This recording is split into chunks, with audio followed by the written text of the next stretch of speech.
Hello दोस्तों, कैसे हैं आप सभी। मैं ज्योति आप सभी का स्वागत करती हूं और इस वीडियो में हम पढ़ने वाले हैं पॉलिटी के लास्ट यूनिट 6 के पहले टॉपिक के बारे में। तो हम इस यूनिट को पहले इसलिए पढ़ रहे हैं क्योंकि ये एग्जाम के पॉइंट ऑफ व्यू से आपकी सबसे ज्यादा इंपॉर्टेंट यूनिट है। इससे सबसे ज्यादा क्वेश्चन बनते हैं, इसीलिए हम इसको पहले कर ले रहे हैं ताकि आप इसको अच्छे से याद कर सके। और अगर इसका एक भी क्वेश्चन इस यूनिट से आए तो आपका कोई भी क्वेश्चन गलत ना हो। तो देखो, इसमें आपके दो पार्ट आएंगे। भारतीय संविधान का निर्माण और स्रोत पढ़ेंगे हम इस पार्ट में। अगला पार्ट जो आएगा उसमें हम पढ़ेंगे भारतीय संविधान की मुख्य विशेषताएं और उसकी प्रस्तावना के बारे में। ठीक है, तो चलिए शुरू करते हैं। तो इसमें सबसे पहले है कि संविधान सभा की मांग। तो सबसे पहले हमें ये देखना है कि संविधान सभा की मांग कैसे हुई, क्योंकि संविधान बनेगा तो उससे पहले एक ऐसी सभा चाहिए जिसने संविधान बनाया हो। तो संविधान सभा की मांग के बारे में हम कुछ चीजें पढ़ेंगे। देखो, भारत में संविधान सभा गठन करने का जो विचार है वो सबसे पहले एम.एन. रॉय ने सन 1934 में रखा था। एम.एन. रॉय जो हैं ये आपके वामपंथी आंदोलन के एक बहुत बड़े नेता थे। 1935 में क्या हुआ, भारतीय राष्ट्रीय कांग्रेस ने पहली बार भारत के संविधान के निर्माण के लिए आधिकारिक रूप से संविधान सभा के गठन की मांग करी कि ऑफिशियली उन्होंने ये डिमांड करी कि भारत का जो संविधान सभा है यानी कॉन्स्टिट्यूशनल असेंबली है उसका गठन किया जाए।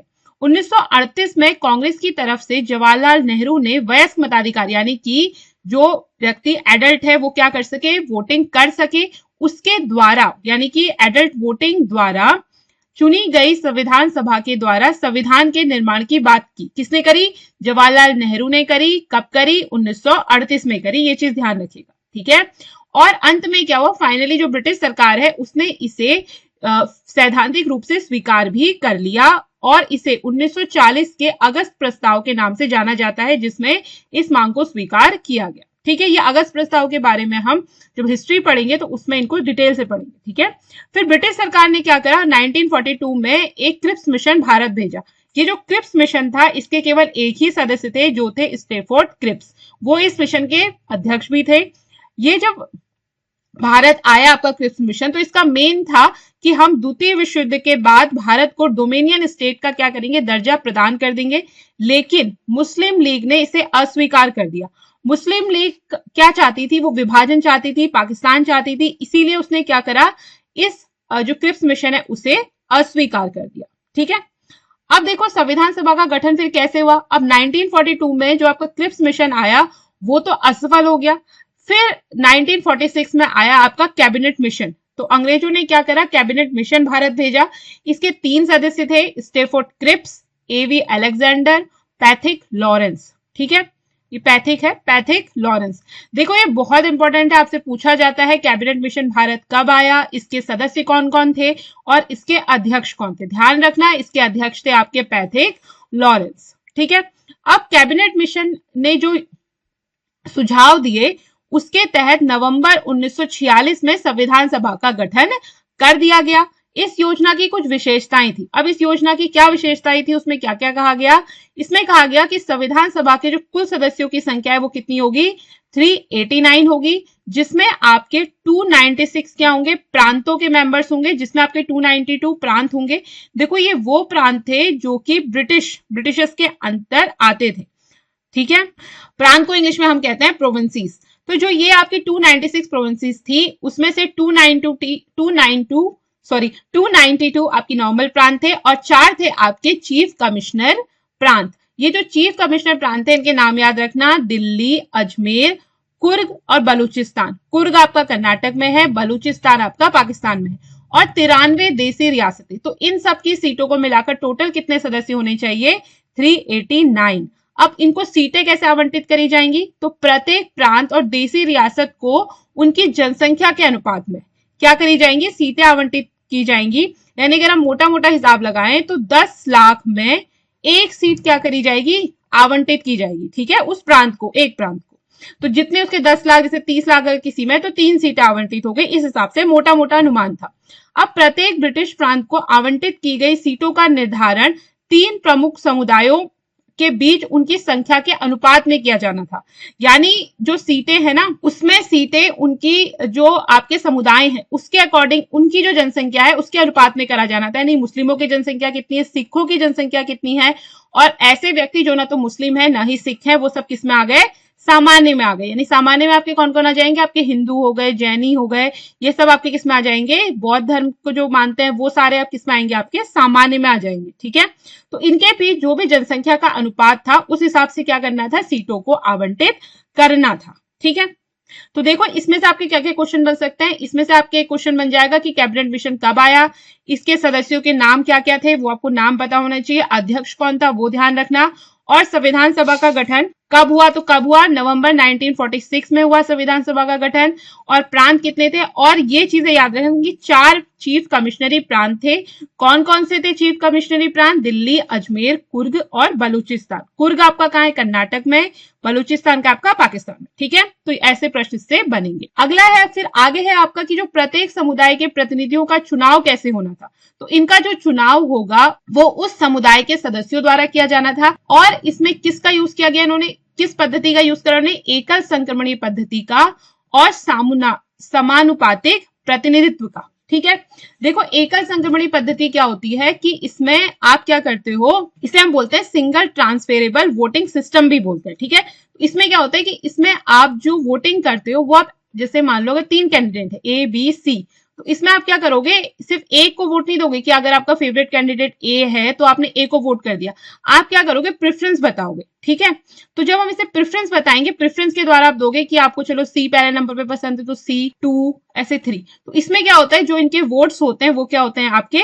ट्रांसफर होते जाते हैं। ठीक है, इसको डिटेल में मैं पढ़ाऊंगी आपको, जब मैं राष्ट्रपति पढ़ाऊंगी ना उस समय आपको एकल संक्रमणीय जो मत होता है वो एकदम आपको डिटेल में समझाया जाएगा। ठीक है, अब देखो समानुपातिक प्रतिनिधित्व क्या होता है। समानुपातिक प्रतिनिधित्व प्रणाली होती है कि इसमें मतदाता क्या करता है, पार्टी को वोट देता है, किसी पर्टिकुलर व्यक्ति को वोट नहीं देगा, किसे वोट करेगा, वो पार्टी को वोट देगा, और हर पार्टी को जो प्राप्त मत होते हैं उसके अनुपात में उसको कितनी सीटें मिलेंगी ये डिसाइड किया जाता है। ठीक है, जिस पार्टी के पास जितने ज्यादा मत होंगे उसको उतनी ज्यादा सीटें दी जाएंगी, फिर वो अपने प्रतिनिधि क्या करेंगे। ठीक है, ऐसे प्रोसेस चलता है आपका समानुपातिक प्रतिनिधित्व। अब देखो दूसरा है कि देशी रियासत के प्रतिनिधि कैसे चुने जाएंगे, तो ये एकल संक्रमणीय पद्धति और समानुपातिक प्रतिनिधि, इसके द्वारा तो चुने जाएंगे आपके ब्रिटिश प्रांतों में। ठीक है, प्रतिनिधि। अब जो देशी रियासतें वो क्या करेंगी, वो नॉर्मली अपने वहां से क्या करेंगी, जो भी उनकी रियासतें हैं उसमें से वो नॉमिनेट कर देंगी। ठीक है, वो खुद अपने चुनाव कर सकती है, उनके लिए ऐसा कोई प्रावधान नहीं था। अब संविधान सभा आंशिक रूप से चुनी हुई थी और आंशिक रूप से क्या हो गई, नामांकित निकाय थी। ठीक है, नामांकित कौन थे, जो देशी रियासत के प्रतिनिधि थे वो नामांकित थे, और जो बाकी ब्रिटिश प्रांतों के प्रतिनिधि थे वो आपके चुने गए। अब संविधान सभा के लिए चुनाव कब किया गया, संविधान सभा के लिए चुनाव हुआ आपका जुलाई अगस्त 1946 में, जिसमें देखो 296 जो सीटें थी उसमें से 208 सीटें किसको प्राप्त हुई, कांग्रेस को प्राप्त हुई, मुस्लिम लीग को 73 सीटें मिली, और जो अन्य आपके जो लोग थे या निर्दलीय जो लोग थे उनको 15 सीटें प्राप्त हुई। देशी रियासतों की जो 93 सीटें थी वो नहीं भरी, क्योंकि उन्होंने क्या किया, इस समय संविधान सभा से खुद को अलग रखने का निर्णय लिया। ठीक है, 1946 में। आगे देखो संविधान सभा की कार्यप्रणाली। अब संविधान सभा जब गठित हो गई तो कैसे उसने कार्य किया, उसका काम कैसे चला। तो संविधान सभा की जो पहली बैठक हुई वो हुई आपकी 9 दिसंबर 1946 को। अब जब इनका प्रथम अधिवेशन हुआ, पहली जो इनकी बैठक हुई उसमें इन्होंने एक अध्यक्ष चुना। अब ये जो अध्यक्ष चुने वो उन्हें अस्थायी रूप से चुने कुछ समय के लिए, जिनका नाम था डॉक्टर सच्चिदानंद सिन्हा। तो यहीं से आपका प्रश्न आ जाता है कि संविधान सभा के अस्थायी अध्यक्ष के रूप में किसे चुना गया, तो किसे चुना गया, डॉक्टर सच्चिदानंद सिन्हा को। और इन्हें तब तक ये अध्यक्ष रहे जब तक कि स्थायी अध्यक्ष का चुनाव नहीं कर लिया गया। ठीक है, अब मुस्लिम लीग ने क्या किया, पाकिस्तान की मांग को लेकर संविधान सभा का बहिष्कार किया। इसीलिए बैठक में केवल कितने सदस्यों ने भाग लिया, 211 सदस्यों ने भाग लिया। ठीक है, मुस्लिम लीग के जो सदस्य थे वो संविधान सभा की पहली बैठक में शामिल नहीं हुए। अब फिर क्या हुआ, 11 दिसंबर 1946 को डॉक्टर राजेंद्र प्रसाद को संविधान सभा का स्थायी अध्यक्ष बना दिया गया, और 2 उपाध्यक्ष बने आपके HC मुखर्जी और VT कृष्णमाचारी। ठीक है, तो इन दोनों के नाम याद रखना। सबसे पहले ये याद रखना, डॉक्टर राजेंद्र प्रसाद संविधान सभा के अध्यक्ष स्थायी अध्यक्ष थे, कब बने, 11 दिसंबर 1946 1946 को बने। ठीक है, 9 दिसंबर 1946 को पहली बैठक हुई और 11 दिसंबर 1946 को आपके क्या करे, स्थायी अध्यक्ष चुन लिए गए और कौन बने, डॉक्टर राजेंद्र प्रसाद। और 2 उपाध्यक्ष बने, कौन कौन, एच.सी. मुखर्जी और वी.टी. कृष्णमाचारी। ठीक है, इसको याद रखिएगा। अब देखो ये जो आपकी संविधान सभा थी ना, उसमें लगभग सभी जो समुदाय थे उसके सदस्य शामिल हो गए थे, चाहे हिंदू, मुस्लिम, सिख, पारसी, आंग्ल भारतीय, ईसाई भी थे, एससी एसटी भी थे और महिलाएं भी थी। ठीक है, महात्मा गांधी को अगर महात्मा गांधी को अपवाद मान ले तो उसके अलावा जितने भी उस समय कांग्रेस के या कोई भी आपके पूरे भारत के उस समय जो बड़े बड़े नेता थे वो सभी क्या थे, संविधान सभा में सम्मिलित थे लगभग। ठीक है, चलिए अब हम बात करते हैं इसके उद्देश्य प्रस्ताव की, कि जब संविधान सभा का गठन हो गया अब उद्देश्य प्रस्ताव, ऑब्जेक्टिव प्रपोजल रखा गया कि कैसे संविधान बनाया जाएगा, क्या क्या होगा, तो वो देखो। तो 13 दिसंबर 1946 को पंडित नेहरू ने सभा में उद्देश्य प्रस्ताव पेश किया। ठीक है, कि हमारा उद्देश्य क्या है, हम कैसे कैसे काम करेंगे। तो इसमें क्या था, संवैधानिक संरचना और ढांचे, और कैसा संविधान का संरचना बनेगी, उसका ढांचा कैसा होगा और उसमें क्या फिलॉसफी होगी, उसकी क्या थी एक उनका जो उद्देश्य प्रस्ताव था, इसमें सब कुछ एक उसका प्रस्तावना टाइप की थी। ठीक है, सब कुछ आपको उसमें देखने को मिलेगा।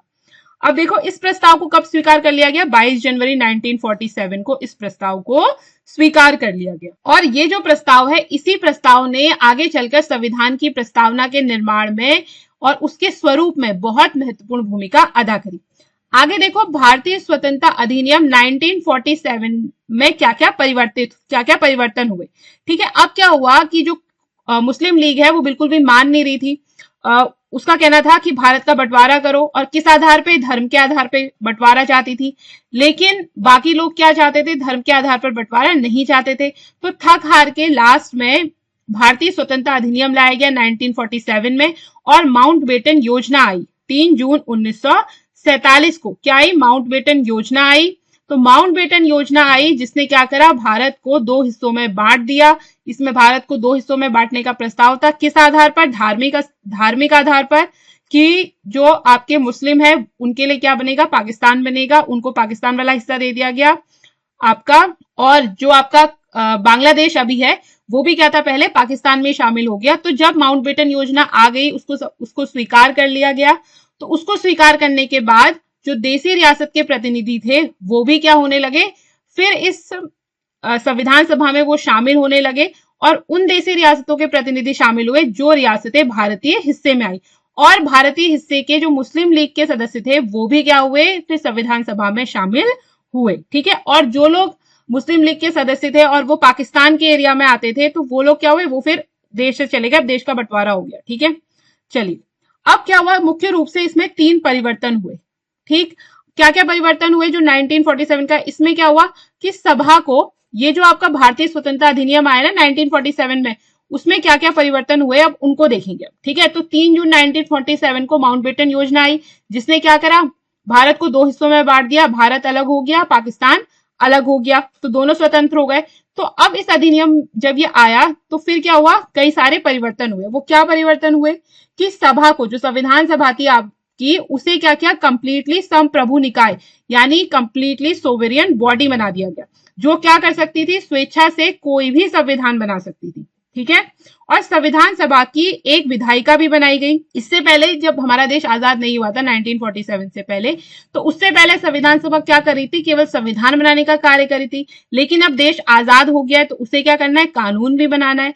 तो अब संविधान सभा के 2 कार्य हो गए, एक कार्य था उसका संविधान निर्माण करना और एक कार्य था उसका आम कानून बनाना। तो संविधान सभा क्या करती थी, एक दिन संविधान बनाती थी, एक दिन आम कानून, एक दिन वो विधायिका की तरह कार्य करती थी, एक दिन वो संविधान बनाने की तरह कार्य करती थी। ठीक है, तो संविधान सभा आप कह सकते हो कि भारत की क्या थी, प्रथम संसद बन गई इस प्रकार। अब देखो, जब सभा क्या करती थी, संविधान बनाने का कार्य करती थी, तो तब इसकी अध्यक्षता कौन करते थे, डॉक्टर राजेंद्र प्रसाद, अभी हमने पढ़ा था। लेकिन जब वो विधायिका यानी कि कानून बनाने का कार्य करती थी तब इसके अध्यक्ष कौन हुआ करते थे, जीवी मावलंकर। तो याद रखना, इसे बहुत इंपॉर्टेंट है। संविधान सभा के अध्यक्ष कौन थे, आपके डॉक्टर राजेंद्र प्रसाद। यानी जब संविधान सभा संविधान बनाने का काम करेगी तो अध्यक्ष कौन होंगे, डॉक्टर राजेंद्र प्रसाद। लेकिन जब वही संविधान सभा विधायिका की तरह कार्य करेगी यानी कि वो आम कानून बनाएगी तो उस समय उसके अध्यक्ष कौन होंगे, जीवी मावलंकर। ठीक है, पाकिस्तान बनने के कारण क्या हुआ, मुस्लिम लीग के जो सदस्य उनका विभाजन हो गया, अभी मैंने बताया। तो कुल सदस्य संख्या कितनी हो गई, 299, और भारतीय प्रांत इसमें 2 29 थे, देसी रियासतें कितनी रह गई, 70 रह गई। ठीक है, अब है संविधान सभा ने कौन कौन से महत्वपूर्ण कार्य किए, इनके बारे में हम पढ़ेंगे। तो मई 1900, देखो इसमें हर एक लाइन से आपका एक क्वेश्चन बन जाएगा, तो ध्यान से सुनना। देखो याद करने वाली चीजें तो आपको याद करनी पड़ेंगी, कहीं पर लिखकर चिपका लेना, डेली उसको रिवाइज करना, तो आपको क्या होंगी, ये चीजें याद हो जाएंगी। तो मई 1949 में क्या हुआ, राष्ट्रमंडल, देखो कॉमनवेल्थ आपको पता ही है, कॉमनवेल्थ उन देशों का समूह है जिन पर ब्रिटिश साम्राज्य के जो कभी उपनिवेश रहे थे, कॉलोनीज जहां ब्रिटिश साम्राज्य की थी, मैं मतलब एक तरीके से कह लो गुलामी के प्रतीक के रूप में जो कॉमनवेल्थ है ना, उसमें वो सारे देश हैं कि वो कभी ब्रिटिश के गुलाम रहे थे। तो वो कुछ कंट्रीज बाहर भी हैं, उन्होंने कॉमनवेल्थ का पार्ट नहीं बनी, लेकिन मई 1949 में भारत ने क्या करा, कॉमनवेल्थ में अपनी सत्यता का सत्यापन किया, सदस्यता ली उसकी। अब 22 जुलाई 1947 को क्या किया, राष्ट्रीय ध्वज अपना लिया गया संविधान सभा द्वारा। 24 जुलाई 1950 को राष्ट्रीय गान अपनाया गया। 24 जनवरी 1950 को राष्ट्रीय गीत। अब देखो राष्ट्रीय गान हमारा क्या है, जनगण मन, किसने लिखा था, रविन्द्रनाथ टैगोर ने लिखा था। कब अपनाया गया, 24 जुलाई 1950 को। ठीक है, देखो राष्ट्रीय गान और राष्ट्रीय गीत दोनों ही आपके 1950 को अपनाए गए हैं। राष्ट्रीय गान अपनाया गया 24 जुलाई को और राष्ट्रीय गीत अपनाया गया 24 जनवरी को। तो 24 जनवरी यानी 26 जनवरी से पहले 2 दिन पहले आपके क्या अपना लिया गया था, राष्ट्रीय गीत। और राष्ट्रीय गीत क्या है हमारा, वंदे मातरम। किसने लिखा है, बंकिम चंद्र चटर्जी ने। ठीक है, याद रहेगा ना। और क्या हुआ, और 24 जनवरी 1950 को जिस दिन राष्ट्रीय गीत अपनाया गया, उसी दिन डॉक्टर राजेंद्र प्रसाद को भारत के पहले राष्ट्रपति के रूप में भी चुन लिया गया। ठीक है, ध्यान रखना। उसके बाद देखो संविधान 2 साल 11 माह और 18 दिनों में पूरा हुआ। एक क्वेश्चन बड़ा ही कॉमन है, कई बार पूछ लेते हैं, बहुत सिंपल सा क्वेश्चन भी है कि संविधान सभा को पूरा करने में कितना समय लगा, तो कितना समय लगा, 2 साल 11 माह 18 दिन। इस समय काल में संविधान की कितनी बैठकें हुई, लगभग 11 बैठकें हुई और 60 देशों के संविधान का अवलोकन किया गया, उनको पढ़ा गया कि वहां के संविधान कैसे चलते हैं, और जो संविधान सभा को अच्छा लगा, उसे लगा कि हमें भी उसे अपने संविधान में शामिल करना चाहिए, उन चीजों को, उन बातों को संविधान सभा ने भारत के संविधान में शामिल करा। 24 जनवरी 1950 को संविधान सभा की अंतिम बैठक हुई। तो याद रखना संविधान सभा की अंतिम बैठक कब हुई, 24 जनवरी 1950। देखो बड़ी ही इंपॉर्टेंट डेट है 24 जनवरी 1950। इसी दिन 3 महत्वपूर्ण कार्य हुए। तीन महत्वपूर्ण कार्य हुए। क्या क्या हुए, एक तो इस दिन संविधान सभा की अंतिम बैठक हुई, भारत के पहले राष्ट्रपति चुने गए, राष्ट्रीय गीत चुना गया और राष्ट्रीय गीत को अपना लिया गया, राष्ट्रीय गीत को अपना लिया गया। ठीक है, तो 3 बातें हुई, याद रखना। 26 जनवरी 1950 से 1951-52 में हुए आम चुनावों के बाद बनने वाली नई संसद के निर्माण तक भारत की अंतरिम संसद के रूप में किसने काम करा, संविधान सभा ने काम करा। ठीक है, तो जब तक नए चुनाव होकर नई सरकार नहीं बन गई, तब तक 26 जनवरी 1950 जिस दिन भारत में संविधान लागू हुआ, भारत एक गणतंत्र बना, उस दिन से लेकर नई सरकार बनने तक भारत की संसद के रूप में किसने कार्य किया, संविधान सभा ने कार्य किया। ठीक है, चलिए अब देखो संविधान सभा ने अब इतने सारे कार्य किए, तो उसने क्या करा, कई सारी समितियां बनाई। वैसे तो कई सारी बड़ी छोटी समितियां थी, लेकिन ये 3 समितियां बड़ी ही इंपॉर्टेंट है। देखो संघीय संविधान समिति जो है वो किसने बनाई, उसके अध्यक्ष कौन थे, जवाहरलाल नेहरू। प्रांतीय संविधान समिति, इसके अध्यक्ष कौन थे, सरदार वल्लभ भाई पटेल। और प्रारूप समिति, ड्राफ्टिंग कमेटी, बहुत सबसे इंपॉर्टेंट कमेटी, इसके अध्यक्ष कौन थे, डॉक्टर भीमराव अंबेडकर, जो कि पूरे संविधान का ड्राफ्ट बनाने वाली थी वो कमेटी। उसके अध्यक्ष कौन थे, आपके डॉक्टर भीमराव अंबेडकर। अब देखो इस जो प्रारूप समिति है, इसका गठन कब हुआ, 29 अगस्त 1947 को हुआ। ठीक है, इस समिति का क्या काम था कि नए संविधान का प्रारूप तैयार करने की जिम्मेदारी दी गई, ड्राफ्ट बनाने की जिम्मेदारी दी गई, तो ये हो गई आपकी ड्राफ्टिंग कमेटी। ठीक है, बहुत इंपॉर्टेंट है, ये 3 चीजें याद रखना। वैसे तो बहुत सारी बड़ी छोटी समितियां थी, कार्य संचालन समिति थी, सदन समिति, राष्ट्रीय ध्वज समिति, मूल अधिकार उप समिति, अल्पसंख्यक समिति, प्रक्रिया नियमित समिति, लेकिन इतनी सारी समितियां आपसे नहीं पूछी जाती हैं। जो आपसे मेन पूछी जाती है वो मैंने आपको बता दी है। अब देखो संविधान को पढ़ा गया, वो संविधान को 1 2 3 बार पढ़ा गया। तो संविधान में क्या हुआ, जब संविधान को तीसरी बार जब पूरा इसको बनाकर तीसरी बार जब इसको पढ़ा गया, संविधान सभा में पढ़ा गया, तो अंबेडकर द्वारा प्रस्तुत किया गया। तो वो प्रस्ताव क्या था, उस प्रस्ताव का नाम था the constitution as settled by the assembly be pass. ठीक है, ये उसका नाम था, याद रख। देखो, संविधान सभा ने जो पहली बार संविधान का प्रारूप पेश किया था वो किया था आपका 4 नवंबर 1948 को। ठीक है, जब इसे संविधान में पहली बार पढ़ा गया तो किस दिन पढ़ा गया? 4 नवंबर 1948 ईस्वी को पढ़ा गया। और फिर क्या हुआ, इस पर जो संविधान सभा में इस प्रस्ताव को प्रस्तुत किया गया तो इस पर फिर आम चर्चा हुई, जो भी संशोधन होने थे वो सारी चीजें हुई। फिर दूसरी बार भी इसको पढ़ा गया, फिर फाइनली क्या हुआ, तीसरी बार इसे पढ़ा गया और प्रस्ताव को फिर पारित कर दिया गया। और इस प्रस्ताव को कब पारित किया गया? 26 नवंबर 1949 ईस्वी को पारित किया। ठीक है, और जिस दिन ये पारित हुआ उसी दिन संविधान के कुछ भाग लागू कर दिए गए, जैसे कि नागरिकता, चुनाव, तदर्थ संसद इत्यादि। पूर्ण रूप से संविधान कब लागू किया गया? 26 जनवरी 1950 ईस्वी को पूर्ण रूप से संविधान लागू किया। और 26 नवंबर 1949 ईस्वी को इस प्रस्ताव को क्या कर दिया गया था? पारित कर दिया गया था, यानी संविधान बनकर तैयार हो गया था। अब देखो, जब हमारे संविधान की संरचना हुई उस समय हमारे संविधान में 395 अनुच्छेद यानी 395 आर्टिकल्स और 8 अनुसूचियां यानी कि 8 शेड्यूल थी। ठीक है, मूल अनुच्छेद या जो धाराएं हैं वो संविधान में आज भी 395 ही है, लेकिन इसमें क्या हुए हैं, कई सारे खंड जुड़ गए हैं, तो अनुच्छेदों की संख्या कितनी हो गई है? 448 हो गई है। वैसे आपसे कभी अनुच्छेदों की संख्या नहीं पूछता है। मूल संविधान में भाग कितने थे? 22 भाग थे। और कितनी अनुसूचियां थी? 8 अनुसूचियां थी। याद रखना, अभी कितनी अनुसूचियां हैं?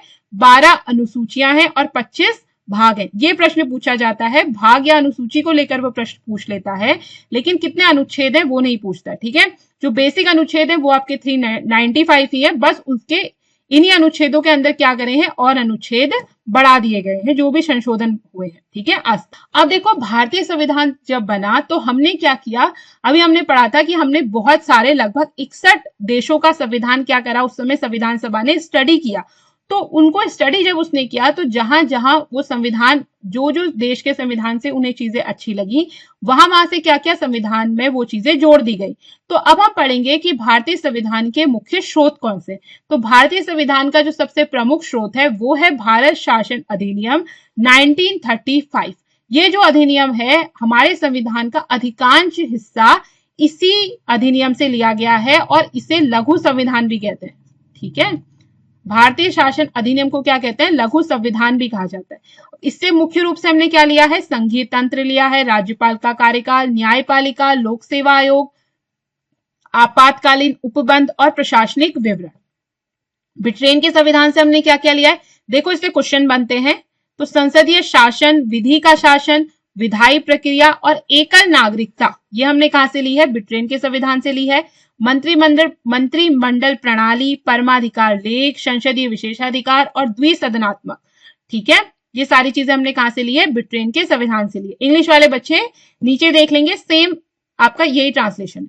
संयुक्त राज्य अमेरिका के संविधान से हमने क्या लिया है? मूल अधिकार। बहुत इंपॉर्टेंट है, पूछा जाता है मूल अधिकार कहां से लिया है? कहां से लिया है?